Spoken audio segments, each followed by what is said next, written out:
Awakening, turns out I'm the vicious villain. The kind who ends up dumped into the sea to feed the fish. At that moment, my family had just thrown me onto the protagonist Alpha's bed to set him up. According to the plot, I was supposed to act nasty and force the big shot to keep me as his pampered lover. But now that I'd become self-aware, I thought, maybe dying would be better. So I tightened the bathrobe around me, walked to the window, and stepped onto the ledge. 1. When I realized I was the villain, I was lying in bed sore all over, listening to the Alpha lecture me. I'll give you some money. Then we'll pretend none of this ever happened. Got it? I turned my head and looked at the man by the bed, tall. Probably close to 6 feet 3 inches. Handsome. But with cold, detached eyes. No doubt about it. This was the kind of perfect alpha who could make people scream and swoon. But what flashed through my mind was him sitting in a luxury car. Window halfway down. Thin lips parting. Throw him out. And the unlucky guy with his mouth gagged, tossed into the sea. That was me. A chill ran through me. My heart felt hollow. If I didn't want to follow the script, I couldn't beg him to take care of me. But without his protection, I'd be torn apart by the wolves back home. Either way, I was screwed. 2. I pulled my bathrobe tighter, spacing out. The Alpha frowned when I didn't respond. What? Not enough money? You should know that if you hadn't used tricks, a low-grade Omega like you wouldn't even belong in my bed. Take the money and leave. Don't expect anything you don't deserve. Snapping out of it, I listened to his warnings and felt even worse. So I rolled. Literally. From one side of the bed to the other. Then climbed onto the window sill, struggling to open it. Luxury hotels sure take security seriously. I had to use all my strength to pry it open even a little. The Alpha stayed where he was, his brows now tightly knit. What do you think you're doing? Oh. Just going to die. What? 3. With one foot already out the window, I looked back at him and helpfully suggested, want to film this? That way you'll have proof it wasn't your fault. Don't be childish. I'm not going to cave just because you're threatening to kill yourself. Okay. I kept shoving the window open, not giving up. The Alpha lost his patience and turned to leave. Go ahead.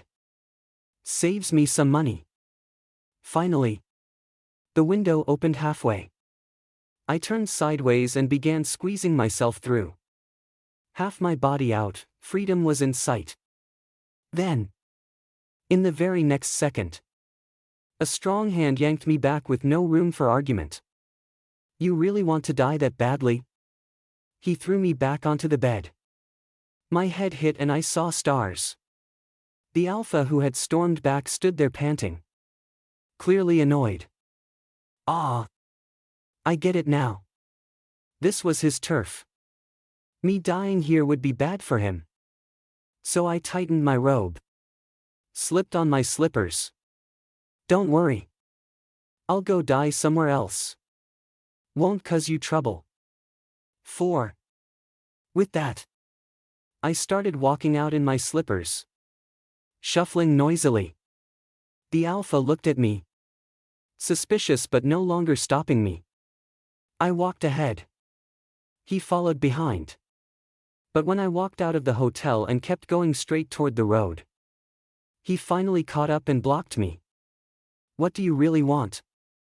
A title? Money? We can talk. Just stop with the drama. I looked at him, genuinely touched. Even after being used, he was still so kind. I patted his hand and thanked him sincerely. Thank you. But I really just want to die now. You should probably stay back so no one gets the wrong idea. His expression turned complicated. He didn't speak. It looked like he was trying to figure something out. How about I record a video for you first? Just to prove this is my own decision. I left him there and continued forward. But the next second, everything spun. He hoisted me over his shoulder. I was stunned. Then he threw me into a luxury car. Lock all the doors, he said to the driver, getting in from the other side. I awkwardly stopped feeling around for the handle, unsure what he planned to do now. Before I could think too much about it, I fell asleep in the quiet car. 5. When I woke up again, the car was parked outside a mansion. The Alpha opened the door for me. Get out. Where are we? My house. House. It looked more like a botanical garden. What was he? Some kind of garden fairy? Great. Now I wanted to die even more. Why had I spent over 20 years living in a basement? The kind that leaked in the summer and froze in the winter. I followed the Alpha closely. Step by step. One moment I was eyeing a tree thinking it'd be good for hanging myself. The next I was wondering if that flower was poisonous. When I saw the man-made pond in his yard, my eyes lit up. Drowning sounded great. No tools needed, just jump. I instinctively started walking toward the pond. But the Alpha quickly grabbed me. His tone tight with anger. Where do you think you're going? Just checking how deep your pond is. So it's either at my hotel or in my house that you try to die. Do I owe you something? Sorry. I'll leave. Shut up. He growled the words, making me flinch and shut my mouth tight. All I wanted was to die. Why did he keep stopping me at every turn? Anger flared inside me. But in the battle between rage and feeling pathetic, I chose to just be quietly pathetic. 6. Come sit down. Michael sounded tired as he sank into the couch. I picked the farthest corner and perched stiffly. A middle-aged man who looked like a butler approached. When he saw me, he looked mildly surprised but quickly masked it with a polite smile. I've never seen him bring an Omega home before. You're the first. May I ask your name? Hearing such a classic, old-fashioned romance line made me suddenly appreciate the quality of this ridiculous book. Flustered, I stood up to introduce myself. My name's Lincoln. I scratched my head awkwardly, unsure how to explain who I was. An unloved illegitimate child? The most defective Omega in the whole family? None of those were identities I wanted to say out loud. I drooped, glancing toward the fruit knife on the table. Yeah. Someone like me, worthless, might as well just disappear. Michael noticed where my eyes landed and suddenly sat up straight. All right. Are you here to run a background check? Why so many questions? He turned to the butler, clearly annoyed. Clear the table. All the knives. Dishes, get rid of them. The butler shut his mouth and quietly removed everything. I sat back down, awkward as ever. Michael looked at me again. Something unreadable in his expression. Still hurting? Yes. Hurts so bad I want to die. Before I could finish, Michael clamped a hand over my mouth. A vein bulged on his forehead. Don't let me hear that word again. I nodded quickly. Got it. He let go and leaned back with a sigh. I rubbed my sore lips. Great. Now I felt wronged and pathetic. The urge to die got even stronger. 7. I sat in silence, fiddling with my fingers, blinking back tears while Michael kept glancing at me, over and over again. After a long moment, he sighed in resignation. Go upstairs. Take a shower. Get changed. From now on, you can stay here. But under one condition: stop talking about dying all the time. Any other needs? You can talk to the butler. I'll try to accommodate. I don't want to stay here. I just want to. What did you say? I said. Okay. Damn it. That was pure reflex. I shuffled up the stairs behind the butler, dragging my feet, soaking in the warm bathtub. I actually felt a rare moment of peace. Sleepiness from earlier returned, and I gradually faded into the cozy warmth. Hey! Lincoln! Wake up! Someone was shaking me hard. When I opened my eyes, Michael was crouched beside the tub, furiously pressing my philtrum. You said you wouldn't keep trying to die. He was furious, his voice hoarse and intense. I wasn't. He didn't listen. He just scooped me up in a full-on bridal carry, dripping wet and all. I got it. He didn't want me dying in his house. Too much trouble. Makes sense. But dude, I was just taking a bath. A full-on naked bath. Panicking, I tried to cover myself wherever I could. My face was burning. Michael dropped me on the bed and wrapped me in a blanket. What are you covering up for? Like I haven't seen it all. That might be true, but it only made it more embarrassing. I rolled over, burying my face in the pillow, trying to calm down. Michael misunderstood and yanked me back into view. No trying to suffocate yourself either. I wasn't. He raised an eyebrow, clearly not buying it. I shut my mouth. 8. After that bath incident, Michael practically shadowed me. We shared an office when he worked, slept face to face in the same bed, even bathed together. If Michael were an Omega like me, or an Alpha into same dynamic pairings like AA or BB, I might have accepted it. But we were both part of a temporarily marked AO bond. And weirdly compatible, too. So I turned him down, as gently as I could. I don't want to. What if you lose control or something? Michael was blunt. I just don't want you dying in my house. And don't worry, I'm not interested in you when I'm sober. In the end, we bathed together anyway. Not for any deep reason. It's just, he's 6 feet 3 inches. And I'm barely 5 feet 11 inches. Long story short, I couldn't overpower him. The warm steam in the bathroom, the rising heat, and the faint but growing scent of fur from his pheromones.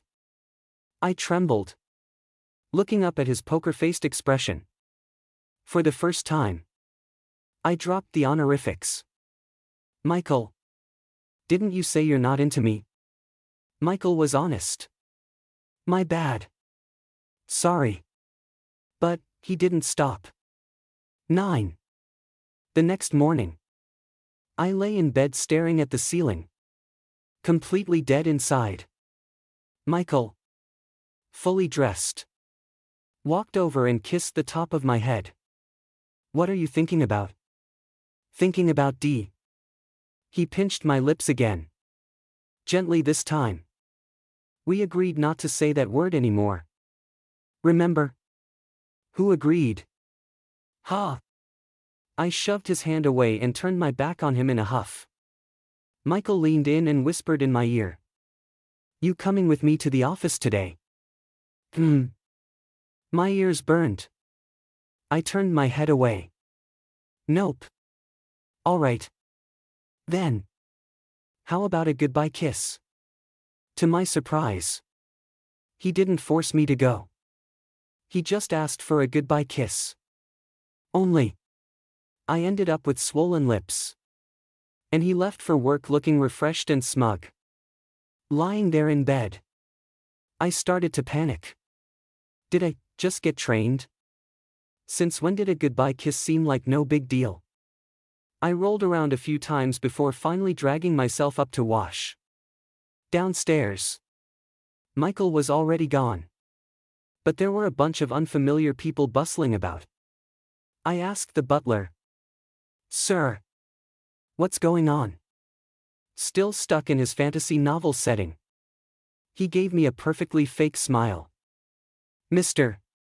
Michael had all these precautions set up, for your safety. In case you tried anything. The table corners were padded. No sharp utensils in sight. Plates, bowls, and cups were all swapped out for unbreakable ones. Am I being baby-proofed?" I clicked my tongue and decided to go for a walk. The butler trailed behind me like a shadow. Even outside, people were rushing around. I saw a whole bulldozer dumping dirt into the pond. Seriously? No way. 10. When Michael got home that night, I brought it up. "You had them fill in the pond? Isn't that a bit much?" I wanted to say, "I don't really feel like dying anymore. Because now, my life isn't only despair and chaos." Michael gave me a skeptical look. "Really? Lincoln? Your family's already gone public about us. Today. They even showed up at my company acting like they're my in-laws. To the outside world, our relationship is no longer simple. If anything ever happens to you, especially in my home." The food suddenly tasted like sand in my mouth. I set my chopsticks down hard. Cutting him off. "I get it. I won't be your liability. Michael." Michael paused. "Just for a second. As long as you understand." 11. The first step to not being a burden to Michael was to sever ties with him completely. I used the excuse of going out to clear my head and wandered around with the butler accompanying me. Sure enough, within 10 minutes, they came to meet me. It was the one I hated most, my second older brother. He smiled on the surface and stopped the butler, saying he wanted to talk family matters with me. But once behind me, he sneered in my ear. "Not bad. Ha! You actually got yourself tangled up with Michael. You little bastard. Good little brother. You've flown up and turned into a phoenix, don't forget your brother here." I shrugged off his arm calmly, my face expressionless. "You're overthinking it. Michael doesn't care for me. I can't help you with anything." "Doesn't care for you?" Jackson reached up, touched my cheek, then suddenly yanked my earlobe hard, like he wanted to tear it off. I winced from the sharp pain but instinctively shut my mouth. "Then why do you still dare show your worthless face in front of me?" He tugged my earlobe heavily. Then, as if merciful, flicked it away. I fell to the ground, my arm hurting badly as I landed. Jackson's shoe pressed down on my cheek. "Either you go smooth things over with Michael, or..." He didn't finish the sentence, but his shoe pressed down harder a few times. I knew what he meant, either I'd never return home, or he'd torture me. Better to die first, I thought bitterly. So I lay flat on the ground, giving up completely. "Either kill me yourself or give me a knife so I can do it." 12. Jackson grinned wickedly at my surrender. "Want to die? Fine. Someone bring our little master a knife." No one dared defy him here. People scrambled around looking for knives. I slowly got up from the floor. If only I had succeeded in jumping off the building at the start, then I wouldn't have to do this myself. Blame Michael. Thinking of Michael, my mind drifted. Good. If I die on my home turf, it won't drag Michael into it. He won't have to worry about me being a burden anymore. How nice. How nice. I don't know how long passed, but I noticed the bleeding on my ear was starting to scab. Jackson kept mocking me all the while. But I was lost in thought. Only thinking about Michael. Not listening to a word. Finally, someone tremblingly brought me a knife. Jackson smirked and gestured toward me. Go ahead. I picked up the knife and sighed inside. Next life. Don't let me be the evil villain. And if I must be one, at least don't make me such a miserable one. Okay. What kind of villain suffers like this? 13. The knife wasn't very sharp. But with some effort, it still drew blood. Jackson watched me the whole time with a sarcastic smile. Arms crossed. It hurt. But I told myself to get it over with. Or the pain would only drag on. Just as I was about to push through, something heavy struck my hand holding the knife. A watch hit my hand hard, making me drop the blade immediately. Lincoln. You dare try to die? Michael hurried over, followed by a group of doctors in white coats. He reached out but seemed afraid to touch me. Who said you could go and die? Does it hurt? For some reason, although I had steeled myself to die, when he asked if it hurt, I felt overwhelmingly vulnerable. The ignored wounds flared up again painfully. It hurts. Michael didn't stay long by my side before stepping back to let the doctors take over. As he stood, he almost without hesitation threw a punch at Jackson's face. You call yourself his brother and just watch him try to kill himself. 14. Jackson almost fell but still put on a fake smile, bowing and kowtowing to Michael. Michael, you misunderstand. My brother's like this, always threatening to die at home, but never really means it. Rest assured. Michael, furious, sneered back and mimicked Jackson's sarcastic tone. You say, rest assured? Lincoln hasn't once tried to die while he's been with me. Not even losing a hair. But he sees you for just a few minutes and comes at death's door, covered in blood. You expect me to feel safe? Not wanting to look at Jackson anymore, Michael turned his glare back to me, trying to control his anger.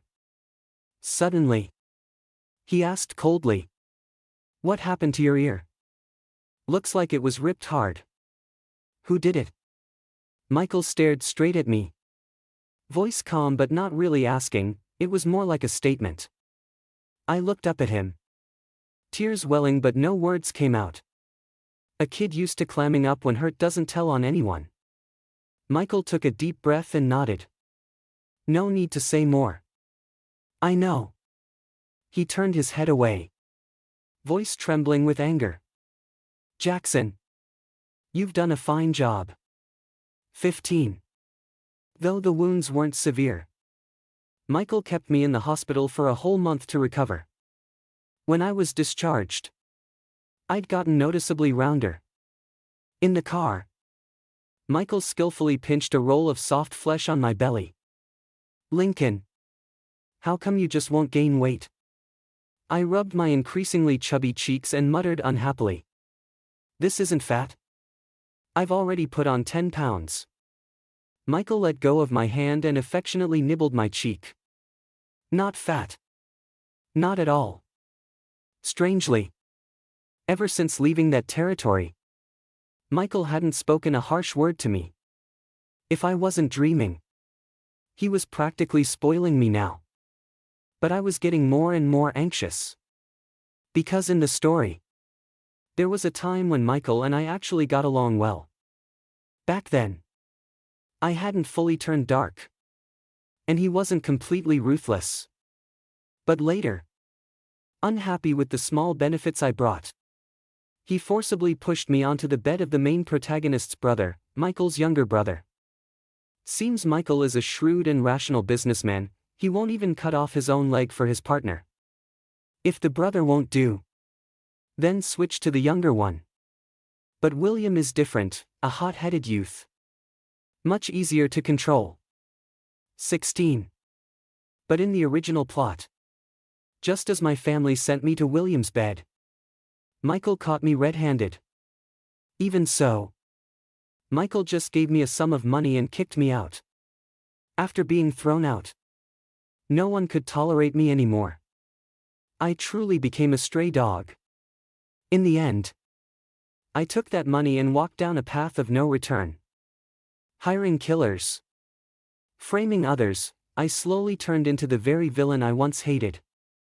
Thinking about the terrifying face I'd wear in Michael's loathing expression sent chills down my spine. I instinctively grabbed the sleeve of the person beside me. "What's wrong?" Michael tilted his head. Warm gentleness in his eyes. The words I wanted to say caught in my throat. Unable to speak. Originally, I wanted to ask him, "If I become really bad someday, so bad I lose myself, will you still treat me well?" But now I didn't want to ask. Since there was a 50-50 chance it would disappoint me, I chose to keep just this moment. Someone willing to wish me happiness is enough. 17. Michael took my hand and rubbed it gently. "Why are your hands so cold? Is it some kind of after effect?" I smiled helplessly at him. My ear was torn. My neck was rubbed raw. "I'm not sick or anything. No after effects." Michael curled his lips but still held my hand as we got out of the car and walked inside. "Bro." I had been focused entirely on Michael. But that one word snapped me back to reality. "William. What are you doing here?"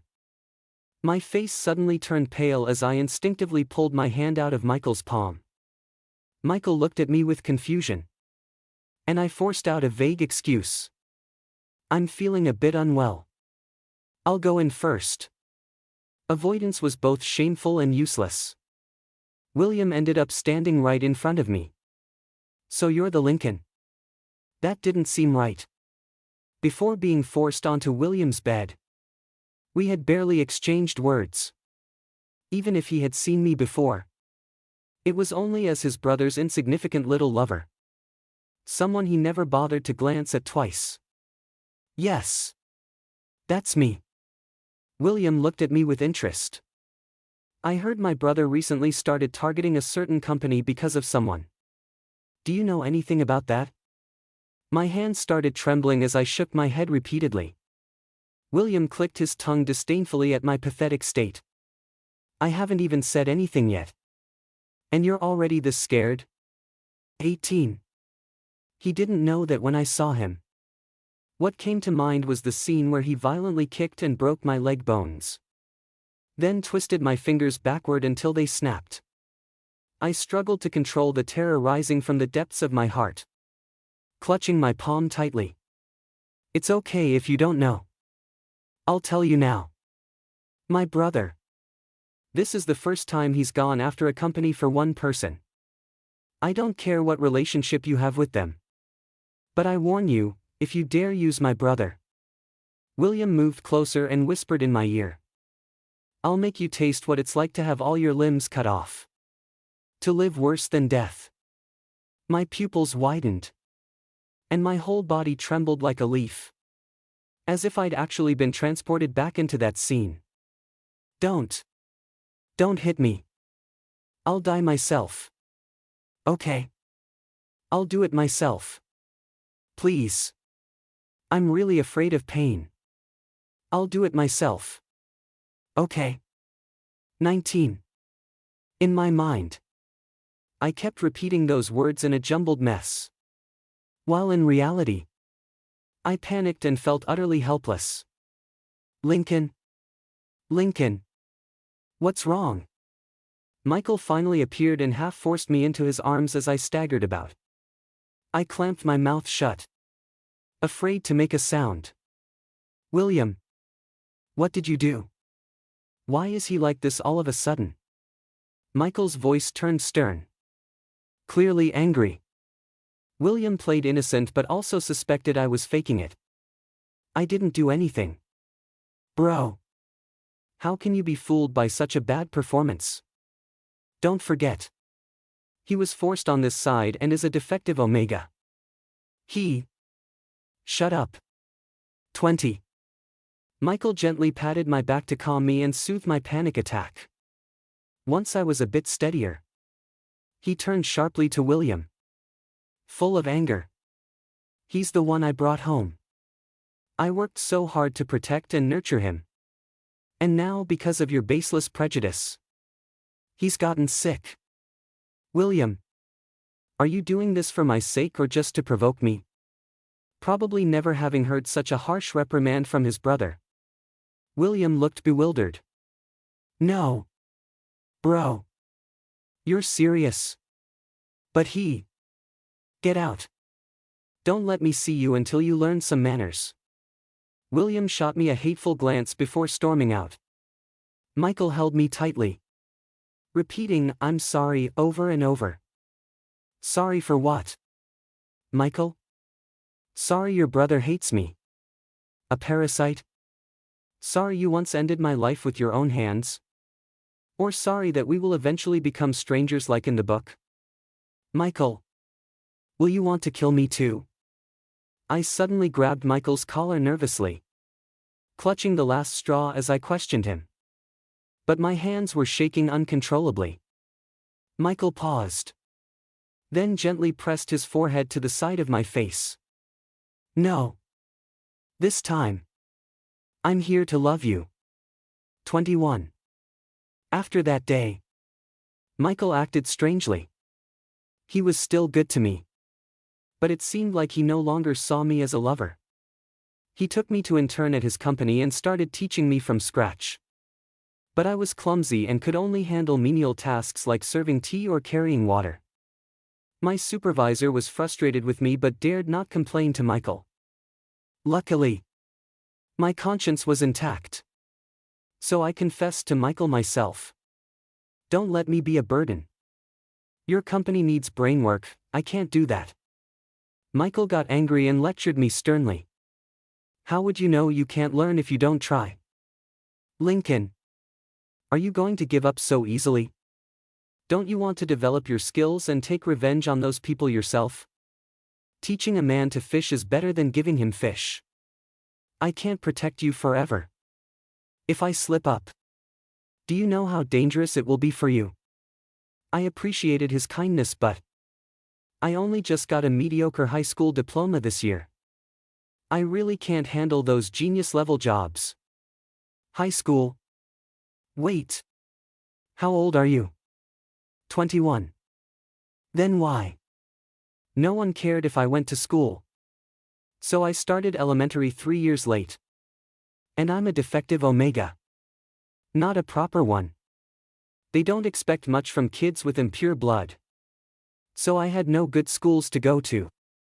Besides, since I live and work here, I have to do chores to repay my keep. And that's how it is. I rubbed my fingers nervously and smiled awkwardly at Michael. It's not that I don't want to succeed or soar. But in my 21 years, just having enough food, warm clothes, and no injuries has been a luxury. When you have to struggle just to survive, how can you dream? 22. Michael furrowed his brow, clearly surprised. What about your birth mother? Did she just abandon you at home and leave you alone? She didn't. My mom loved me very much. I pursed my lips, both my mouth and heart felt dry. She must have loved me a lot because she suffered so much to give birth to me. But I've let her down. She hemorrhaged badly giving birth to me and died. Michael closed his eyes as if burdened beyond words. He only said simply, I understand. You can go now. His voice was a little hoarse. And I knew he felt guilty. So I smiled to comfort him. It's okay. It's all in the past now. Right? Look at me, I'm doing fine. Even gained a few pounds. Michael looked at me helplessly. You. Forget it. Come here. Let me hug you. Though he said to come over, he was the one who stepped forward. Lincoln.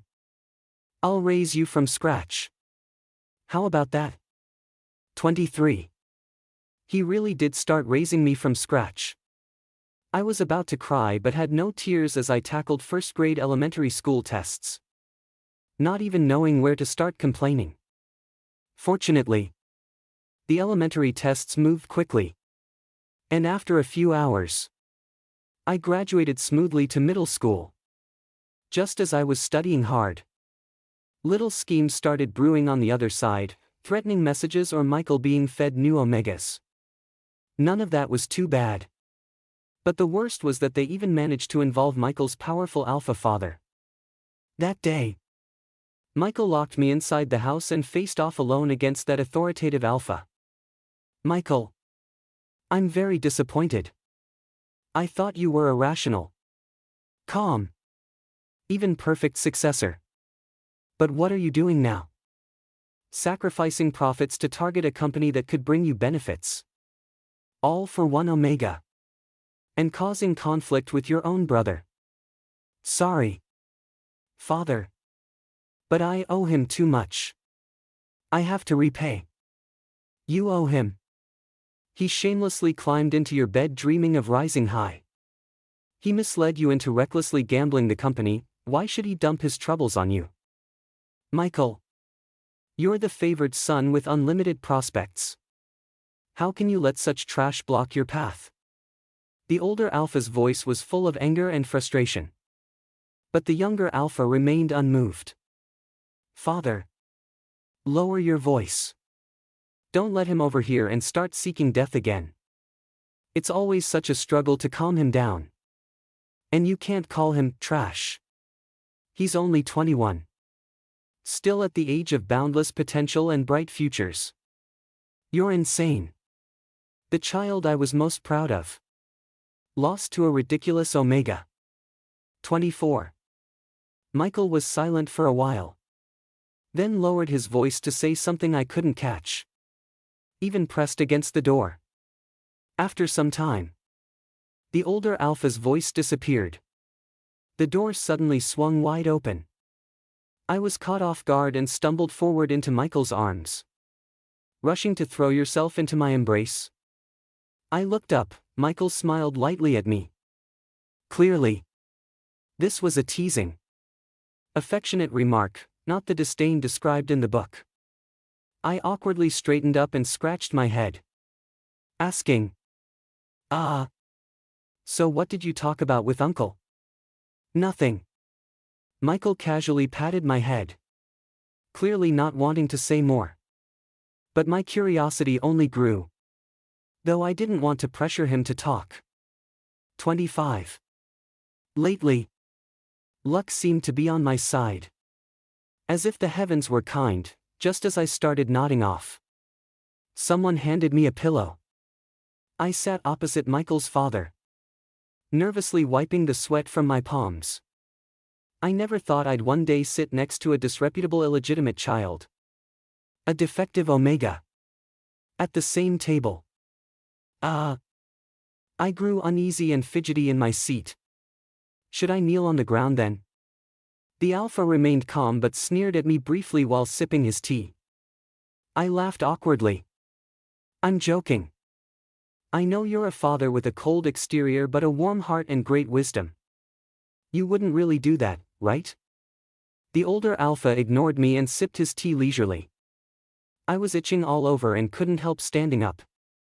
If you're done, I'll go back. I haven't finished my test paper yet. Finally, the alpha spoke. Don't you want to know what promise Michael made to me for your sake? No. I don't. I'll leave now. Thinking I was being polite, I greeted him. But the next moment, several burly men forced me back into my seat. The alpha slammed his teacup down heavily and snorted contemptuously, with a tone mixing disdain, coldness, and anger. Don't you feel even a bit grateful for what he's done for you? Of course. I was grateful. But Michael had taught me to say no bravely if someone tried to entice me with unknown information, because that would make them reveal more. He even gave me a military pledge for you. Yet you act like you don't care. Military pledge? For my outstanding, top-notch son. He wagered all his shares on you. If he can't take over, he'll voluntarily quit the company. The Alpha's voice became unsteady, words dripping with disbelief. I stayed silent as the Alpha's gaze turned icy. If my son really fails because of you, Lincoln, you know I won't tolerate it. Father, what are you saying? At that moment, Michael appeared out of nowhere, standing beside me. The younger Alpha stubbornly argued with the elder, disapproving. Finally, he looked at me worriedly, probably afraid I'd have suicidal thoughts again. But Michael, do you know? Once a person tastes even a little happiness, they won't lightly choose death anymore.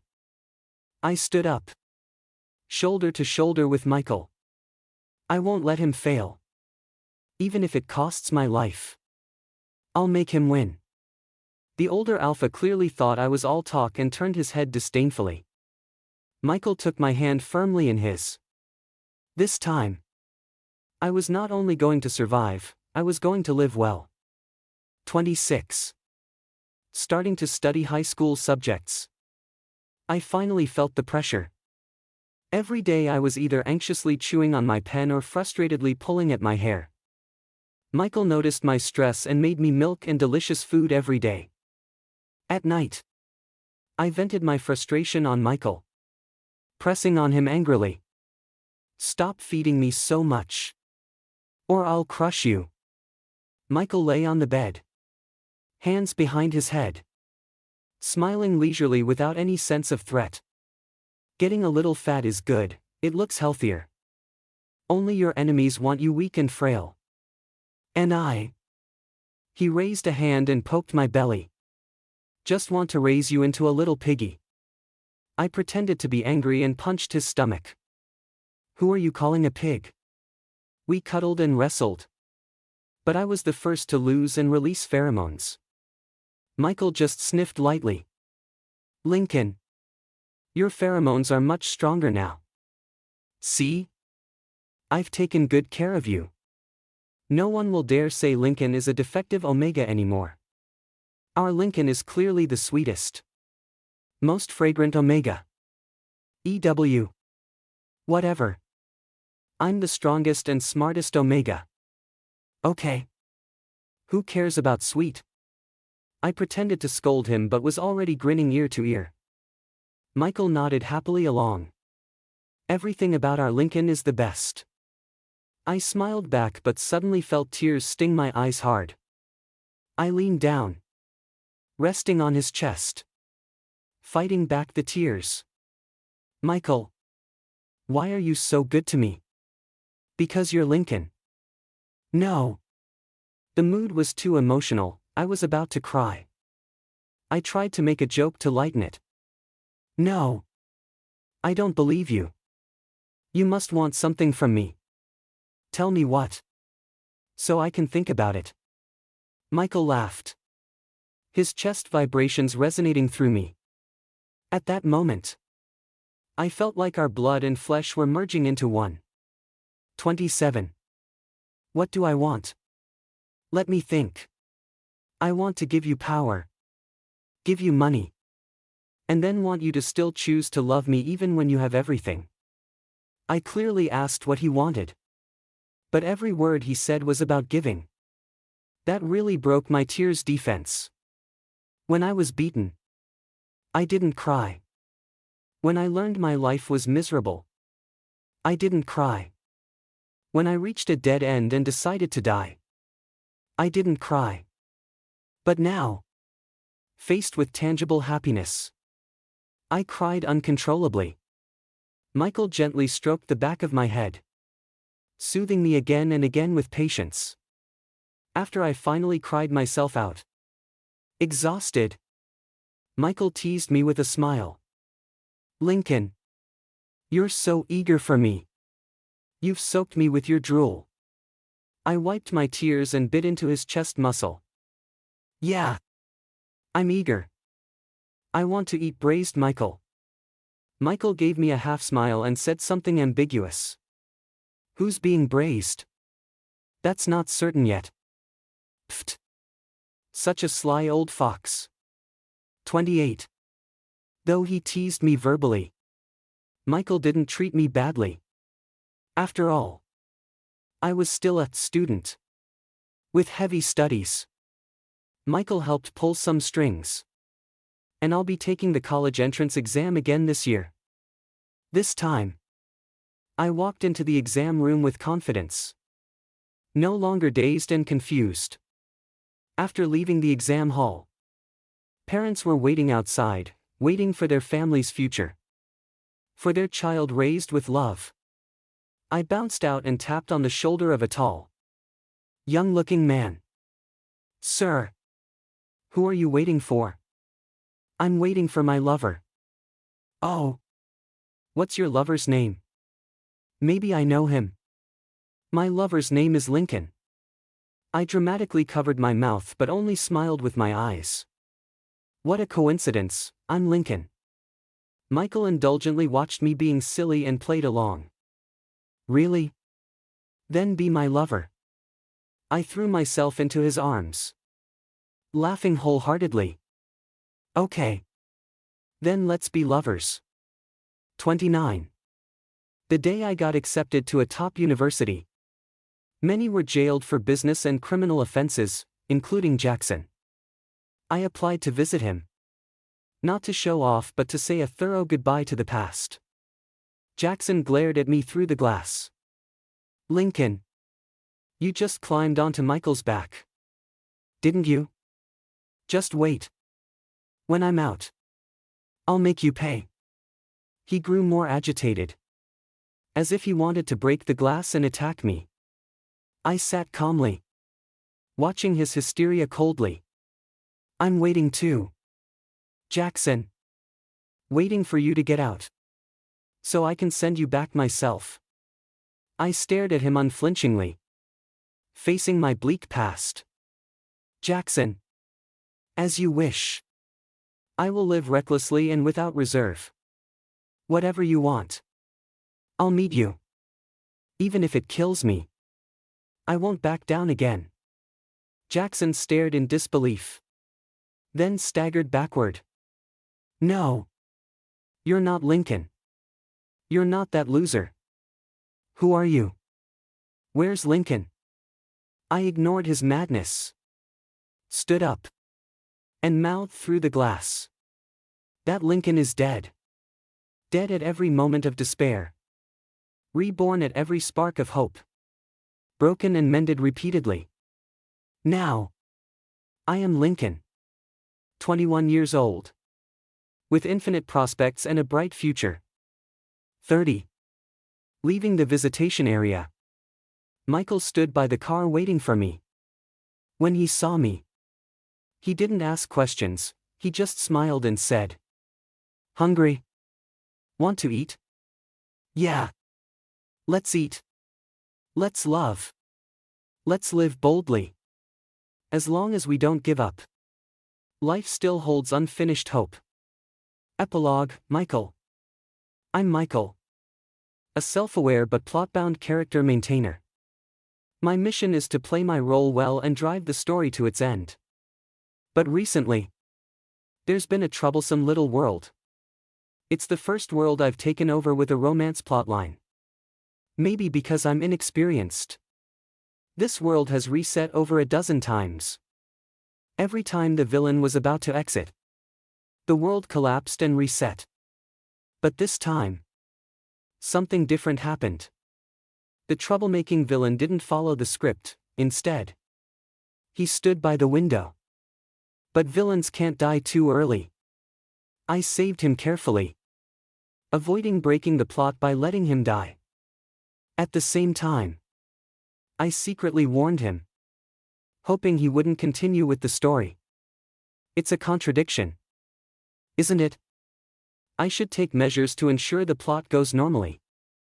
But whenever I see him smile, I can't help but think, if only he could keep smiling forever. This is bad. I'm getting more and more immersed in the feeling of breaking rules by being beside him. It feels like beside him. I'm no longer a male NPC or a plot maintainer, I'm just Michael. When I realized I might have fallen for him, I felt scared for the first time. Because I've sentenced him to death so many times before. The more I like him, the more afraid I get. What I owe him seems impossible to repay.